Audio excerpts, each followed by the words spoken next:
Welcome to Laerdal's booth at the National Patient Safety Foundation Congress 2015, being held this week at the JW Marriott in Austin, Texas. We are surrounded by, or soon will be surrounded by, 1,000 members of MPSF that have flown in from hospitals across the country to learn, network, and talk about patient safety. We're joined right now by Jared Kutzin from Winthrop University Hospital. Jared is the Director of Simulation for Winthrop University Hospital. Yep. And we're really glad to have you this morning. It's great to be here. Thank you. What brings you to MPSF? I know you're doing some simulation work here. Why don't you tell us about what you're doing here at MPSF this week? Well, this year in particular, I've just finished up the American Hospital Association and National Patient Safety Foundation's fellowship program, their Comprehensive Patient Safety Leadership Fellowship program. So I was involved with that program over the last year. But over the last 5 or 6 years, a team of us from around the country have come together here at the National Patient Safety Foundation to demonstrate the value of simulation in improving patient safety. And so we put on demonstrations here in the exhibit hall, which has been renamed the Learning and Simulation Center here at the National Patient Safety Foundation's annual Congress. And each year we have a different sort of theme that we like to highlight. So this year it's all about shared decision making, using standardized patients and helping your clinicians reach a shared decision with your patients, and then always throwing some clinical information in there as well. So we have a birthing scenario this year, and then error disclosure scenario as well. So 3 different booths, 3 different sort of topics, but it tells a continuum of a story, if you will. Sure. Why labor and delivery this year? It's exciting. Okay. You know, we somewhat term what we do here edutainment. So we need to attract a crowd to our area so that we can give them the important information about patient safety and shared decision making, or speaking up, or how do you challenge a physician in a clinical environment. And the birthing scenarios, number one, draw a large crowd, but we also have really fantastic experts on the team who have done a lot of work in the area of perinatal safety. So Roxanne Gardner, Connie Lopez, really leaders in the simulation field, have OB backgrounds, but we've done emergency medicine scenarios. In fact, a couple of our booths focus on the outpatient setting as well. So it's not just obstetrical scenarios, but it's a nice foundation, and most people can relate to it. Sure, sure. And I'd like to just share for our audience some statistics on labor and delivery. 9% of all births in the United States are associated with some adverse event. Sure. And the cost associated with that, the litigation cost, and the funds that have to be set aside to cover that litigation cost, are causing approximately 80% of all hospitals to have to self-insure for liability in labor and delivery. That's an incredible amount. Well, so that was some of the seminal research and some of the key reasons why simulation became so popular, especially in the perinatal areas, that even though it's a limited number of claims, the costs associated with those claims are staggering. So, and I think that's how my colleagues have gotten involved. And certainly it's one route of entry for hospitals looking to develop a simulation program is through the obstetrics department. Airway management's another one of those key areas that we tend to focus in on, especially early in programs development. Sure. From your perspective, and I'd like to come back to labor and delivery in a moment, but let's first just start with the broad subject of patient safety. Sure.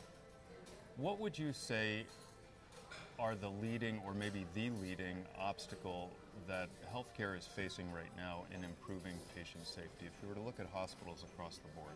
That's a tough question. Okay. Patient safety is such a diverse and dynamic field. I think it's got to be on an individualized basis, where each hospital has their own safety issues that they're challenged with. I mean, across the board, we're talking hand hygiene, we're talking personal protective equipment, but we're also talking catheter-associated UTIs, central line-associated bloodstream infections. But overall, I think it's also the culture that we're also trying to change. Many hospitals have been really successful in changing their cultures, and many of them are still on that journey. And I think it's a continual journey. I don't think you are able to just make a culture change and say we're done. I think we're constantly trying to improve the culture and provide a safe system in which we're providing care. And I think that's the key. The key is the system. You need to have excellent clinicians, patient involvement, but also excellent systems. And so they all have to come together to really have an impact in improving the quality and safety of care that we're providing. One thing that always interests me is that a hospital is a collection of so many talented people with incredible credentials, and yet we still have those culture issues. One would think that of all places, that's where it wouldn't exist. What do you suppose causes that? I think anytime that you get a diverse group of people coming together, you're going to have challenges, especially if you don't practice frequently enough. So I think what we need to see is more practicing as a team. We oftentimes expect our clinicians to perform and provide excellent care because they've trained independently and are experts in their craft. But what we don't oftentimes train for is how to function and work as a team. I think about sports analogies a lot, and so teams don't just show up on game day and play, they're practicing all week long. Sure, there are challenges in the locker room, but they work through those differences, and when it's time to perform, they're functioning as a unit. I don't care if you're talking about the football teams, or if you're talking about a NASCAR pit crew, or the airline industry's cockpit and flight crew resource management. All of those industries are constantly training and practicing for their eventual performance. You can use this analogy with anybody. You could be your symphony orchestra, it could be your aircraft carrier. All of those folks are practicing and constantly trying to improve and work together. And I think in healthcare, we focus a lot of time on the clinical skills. We spend years and years in nursing school, medical school, pharmacy school, PA school, whatever the school is that you went to, focusing on your clinical craft. Sure. Kind of like being a craftsman almost. But we are lacking in education. We're starting to develop this education of interprofessional education, teamwork training. I look around and I question how many residency programs out there or departments spend a day, a year on a retreat, forming those bonds that are going to last.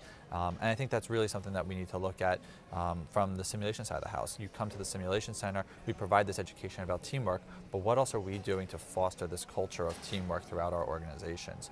So even though I'm the director of simulation, I have involvement with a number of different areas, and I think that's really important for all of the simulation users out there, is that you can't be in your own silo. We preach not practicing in a silo, and we as simulation users have to work outside of our niche of simulation and look at patient safety, look at our staff and engagement surveys, our patient satisfaction scores, work with our quality, safety, human resources departments, and really not have a siloed thinking in terms of just simulation. It has to be broader than that. So from a simulation perspective, what is your favorite success story using simulation to improve patient safety? There's a bunch, but actually one of the projects I've worked on is with our interprofessional students. We have a lot of students on rotation through our institution, and they come from all different schools, and some of those schools don't have affiliated program. So for example, we might have a nursing school, but they might not have an associated medical school or an associated PA or pharmacy school. And so it's my belief that the hospital has to be the center of interprofessional learning for those students. These are the next generation of healthcare providers who we want to teach early on that it's important to function as a team. And so I think some of the best successes I've had is when a student comes into a program and says, I'm not sure why I'm here or what I'm doing here. Sure. And on their evaluation form, when they freehand write in that this was one of the best programs I got to learn with, from, and about my colleagues. And I feel better prepared to go work as a member of the team when I graduate school in a month or two from now. Nice. And I think that that lesson translates to our clinical providers as well. Whether they're coming for code team training or obstetrical team training or any type of team training, they're leaving with an appreciation of what their colleagues do and how they have to function and work together. A similar story is from one of my PAs who sent us an email after they attended training. Actually, they sent the faculty member who forwarded it to us the email saying, thank goodness I came to that team training the other day and the training about what to do in an emergency. If I hadn't come, I wouldn't have recognized that one of my clinical partners was doing something incorrectly. I wouldn't have known how to fix their error and recover from it and provide the appropriate care to our patients. So because of the training we had in the Sim Center, we were ready. Nice. So I think that's a really key takeaway. Yeah, that's fabulous. We can't quantify that. There's no data that I can measure, but that story is worth more than any of the numbers that I can collect. I think that's great. And sometimes I wonder about, certainly we have to adhere to science, right? Sure. The scientific method. But sometimes I wonder if we also sort of miss the logic of good input gives you a good output, right? That's wonderful. So before we conclude, what words of wisdom would you have for a hospital that's trying to use simulation to improve their patient safety efforts, or simulation as a whole? You can't put it on top of what you're already doing. It won't succeed that way. Simulation has to become integrated into the culture of your organization. You can't simply say we're going to do our normal lecture routine and then we're going to go do simulation on top of it. We have to change the way that we're educating our clinicians and our students. It has to become part of our curriculums, integrated into it. So if I was to say anything to a hospital who's on this journey, it's have a dedicated staff, hire people who understand the methodology and the technique. It's not about the mannequin on the bed, it's about how you utilize that mannequin as part of your overall curriculum. So having dedicated staff to use the equipment, but also dedicated staff who are going to help integrate this into your curriculum. And it's about dedicating staff to come to the programs. It's not effective if we are trying to pull clinicians from their clinical duties to come for training. We have to set aside time. Sure. It takes our educators a lot of time to put together a curriculum, and we need to dedicate the time for the clinicians to come off the unit, not worry about the patients that they're supposed to be taking care of, and spend time learning the clinical skills as well as the teamwork skills that we're trying to impart upon them. Nicely said, nicely said. All that's Jared Kutzin from Winthrop University Hospital. And we are going to pause for the next few minutes while we tee up our next guest. Jared, thank you very much. My really pleasure. Nice to have you. Thanks for having me. Thank you. Welcome back to Laerdal's booth at the National Patient Safety Foundation Congress 2015, being held at the JW Marriott in Austin, Texas. We are joined right now by Jared Kutzin. Jared is the Director of Simulation for Winthrop University Hospital in New York, out on Long Island, not too far from where I am. And you've had an incredibly busy day today and also yesterday here at the Congress. So thank you very much for spending some time with us. My pleasure. Tell us about what you've been doing here at the Congress, using simulation and displaying simulation and how it can be used. Simulation here at MPSF has a pretty nice tradition going back about 7 years. Jeff Cooper from the Center for Medical Simulation really brought simulation to the National Patient Safety Foundation by doing some exhibits here in the exhibit hall. The following year, myself and a few other folks came on board and started doing some plenaries with MPSF. And now today we're running 3 booths here in the exhibit hall on behalf of MPSF. The first booth looks at our shared decision making with a patient and family member on the part of the clinicians. The second booth follows that patient and family into the delivery room and a continuation of that discussion about cesarean section versus vaginal delivery after a C-section. And then the third scenario is about breaking bad news. So we spend our time here demonstrating the value of simulation, but also having a really rich conversation with those in attendance in the exhibit hall about not just simulation, but patient safety and some of these really challenging topics. In addition to that, we led a session earlier today. Connie Lopez from Kaiser Permanente and myself led a session about decision support tools and technology. So really engaging the audience, some active learning experiences for the participants here at MPSF, focused on the use of checklists and other decision support tools in the education and clinical environment. So between running the simulations 6 times today and a session, we're tank is running low. I'm sure, and we so appreciate you spending a few moments with us.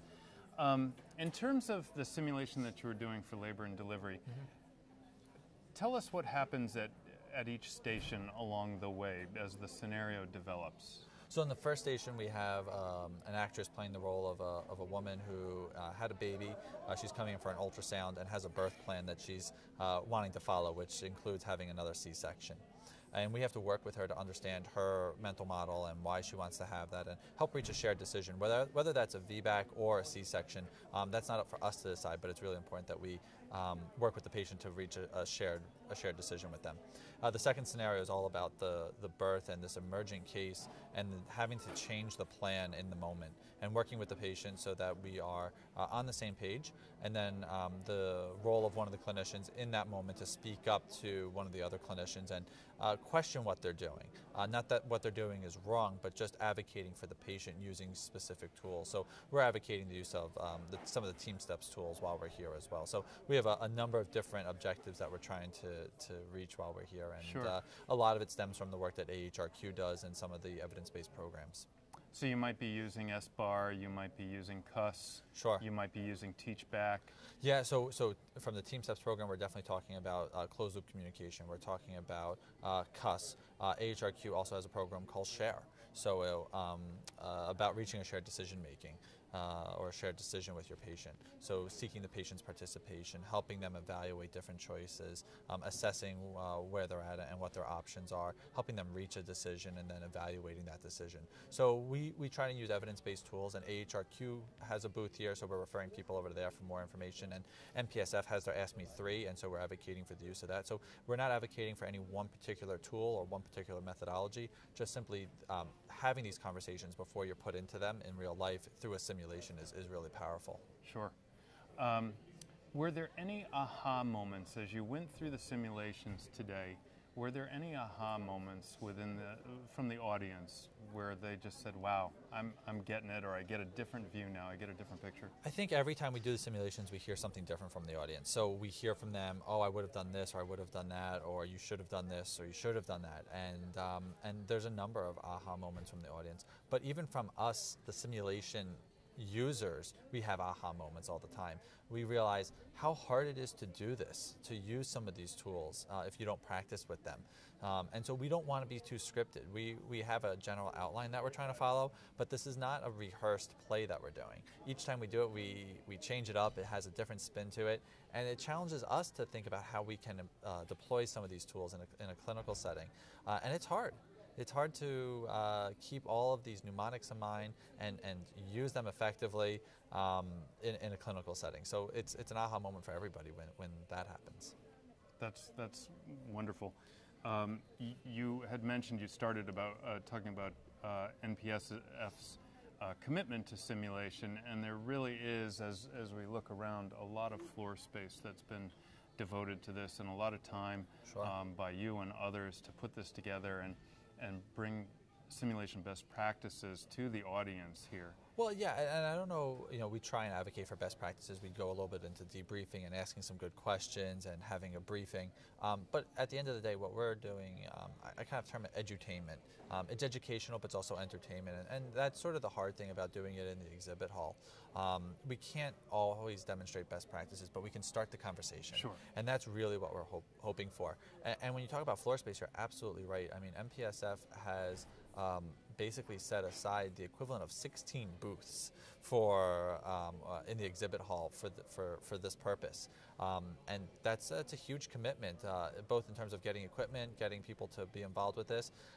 But we see the value of it. They see the value, and we see the value of it. This afternoon, we had about 50 people crowded around each station. I saw it. It was incredible. And so, they're actively engaged.